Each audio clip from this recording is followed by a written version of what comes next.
Hello everyone, welcome back to another video on the JayBee and Milly channel. I am JayBee and I'm just going to do a quick little update about this tweet that you see on screen now. So we did cover this back when it happened about 6 months ago, but the whole context around this is that our friend Tori, who you'll remember from some of the interviews that you've done, or I guess if you're new here, please do subscribe because we do weekly interviews with people that worked on Scooby-Doo projects.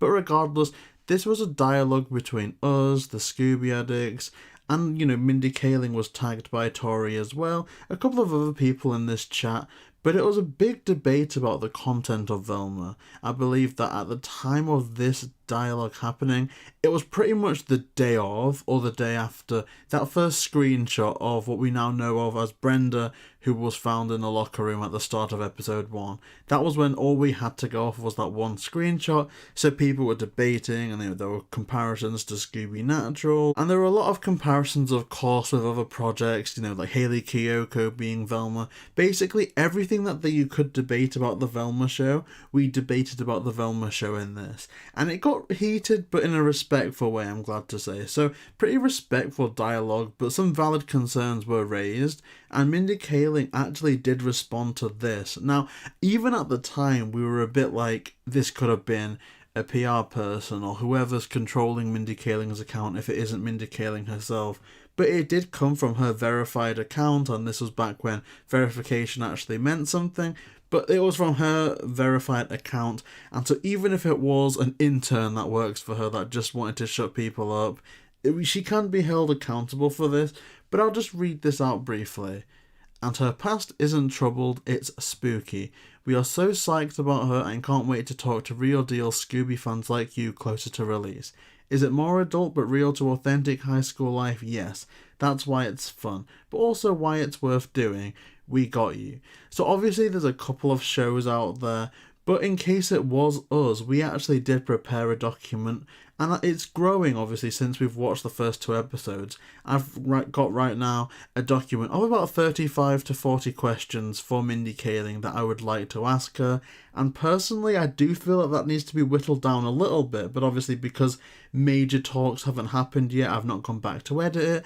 I've just been adding in things as I thought of them or as we've got new content around the series. But of course it is kind of too late based on what she said here. She wants to talk to people closer to release. Now you could argue maybe she means the whole thing has been released, so the ending of the episode, the end game. So maybe she does intend to do a press tour afterwards. That is entirely possible. But personally to me, and I can't speak for the other Scooby-Doo shows out there, because they could have, for all I know, recorded their interviews with Mindy Kaling a week ago, 2 weeks ago, a month ago, whatever. They could be recording it as I'm recording this right now. But I'll say this, I have not heard from Mindy Kaling or Mindy Kaling's representatives, and that's kind of a shame. It does seem quite disingenuous to put this tweet out there and then not follow through on it. Now, of course, there is that kind of fan base or that kind of subsection of people that don't want to defend Mindy Kaling. I think the number of Mindy Kaling defenders has halved from yesterday. But it is a valid point that I can see that someone could comment, but you're irrelevant. You've got like 2,000 subscribers. Why would a big star come on your show? And I do see that personally, because we don't have the numbers of a Screen Rant, Collider, ComicBook, any of those major outlets for entertainment, of course. So she would get more from going on Screen Rant right now, for example. But I think in terms of the meaning of this tweet and what it was exactly meant to do, I think it was meant to rehabilitate her image somewhat, or do a little olive branch to the Scooby community. Not, okay, this is good for PR, I'm gonna do it. She actually spoke to this subsection of Scooby-Doo fans and content creators, and so I think it would raise her stock a bit if she went on any of the shows out there in the community at the moment. Because then you've got to think, no one can say, oh, she just went on there for publicity. She just went on there for some free marketing. Because, as we've pointed out, that really isn't the case. I don't think there's any Scooby-Doo shows that she could go on right now that people could comment that about. I guess maybe NerdSync would be the closest to that, and I do think it would primarily be for publicity if it was more of the NerdSync route. But at the same time, for all, he's not my favourite content creator, he does know his stuff better than, say, some random reporter at Screen Rant, potentially. So I do kind of maybe think that that's going to be how it goes, if it goes anywhere at all. But I just want to put it out there that I would be up for interviewing Mindy Kaling, and I definitely would not hold back in terms of our questioning. There's a lot of questions in there that I wouldn't ask other guests. Not to say that I water down questions at all, but like, name another project of Scooby-Doo that's required so much, I guess, difficult questions surrounding it. Now, of course, when we interviewed Jim Krieg, Jeremy Adams about Return to Zombie Island, there's some pretty harsh questions in there if you go back and look at those interviews, because Return to Zombie Island was very divisive, and you could argue, could you have gone harsher in those? Absolutely. But I think the role of an interviewer is to interview, it's to extract information, not necessarily to impose my beliefs or my thoughts on the interviewee. I don't think that's the place of an interviewer. If it was a debate, if it was the Jim Krieg debate, the Jeremy Adams debate, 1,000,000,000%, but it's the interview. But with this especially, there's a lot of interesting questions that you need to ask Mindy Kaling about race swaps, about age appropriateness. One especially is the age of the characters. Like, the stuff that we see in episode 1, I think is kind of inappropriate. Well, it is inappropriate for the age of the characters, and that was a personal choice. Someone high up sat down and said, we're going to make these characters this age. And so, from that point of view, you can ask them why. What was the necessity? Did you talk about it behind the scenes? Is there any unused context? Like, all stuff like that is stuff that I would like to ask. And for all it, people may not leave that interview going, oh, that Mindy Kaling, what a misunderstood woman she is. Like, I love the Velma show now.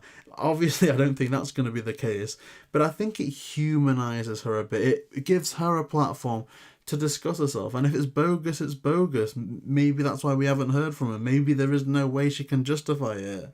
But if she can, then our platform is always open. Now, I do want to hear from the people watching, because I take feedback from people quite seriously. Like, obviously there's some stupid comments out there that I just ignore, but in terms of what you would like to ask Mindy Kaling, I want to collect some sensible questions from the comment section down below, and if it does happen, maybe we end up using them, and maybe you guys get a shout out or some credits in the description to do with that, because I can't think about every single one of them by myself, and you guys could think about stuff that maybe I miss out. So I would like to hear, if you could ask Mindy Kaling an interview question, what would it be? Comment that down below. So yeah, as of now, I haven't heard from Mindy Kaling, and it does seem like she's failed to follow up on this dialogue here. But if you do want to see her be interviewed by us, if this is your first video that you're watching of us, I mean, maybe check out our playlist of interviews. I do think we've got better, and so if you think that we're the right people for the job, then please tweet at Mindy Kaling, message her on Instagram, and just say, hey, look, you can take a screenshot of this and say, remember this is the channel, this is how you can contact them. They would like to follow up on this, because I did need to use a little bit of, I suppose, clickbait for the title, but really it's just to hammer home this point that we're out here, we're ready. She can name, like, even if she tries to throw us off, if she says, oh, you're in the UK, the only time is like the equivalent of 4 a.m. for you guys, so it's not possible. No, we'll be up at 4 a.m, 5 a.m, whatever time she wants, we'll do. So yeah, I guess we're almost throwing our hat in the ring for an interview at this point, but yeah. I mean, if you do want to see that, then please like, comment, and subscribe. We'll see you next time. We are going to ramp up some more traditional Scooby content going forward as well now, because until we get new episodes of Velma, there's really nothing else that we can comment on from our end, apart from maybe Milly's reaction to episode 2. So yeah, we are going to be working on more traditional Scooby content now. Really, really special interview coming up on Saturday. Honestly, I about cried when it was done. I don't want to spoil too much, but it'll be announced on Friday, and I think you guys are going to really enjoy it. So yeah, if you do want to see more, then yeah, we'll see you next time.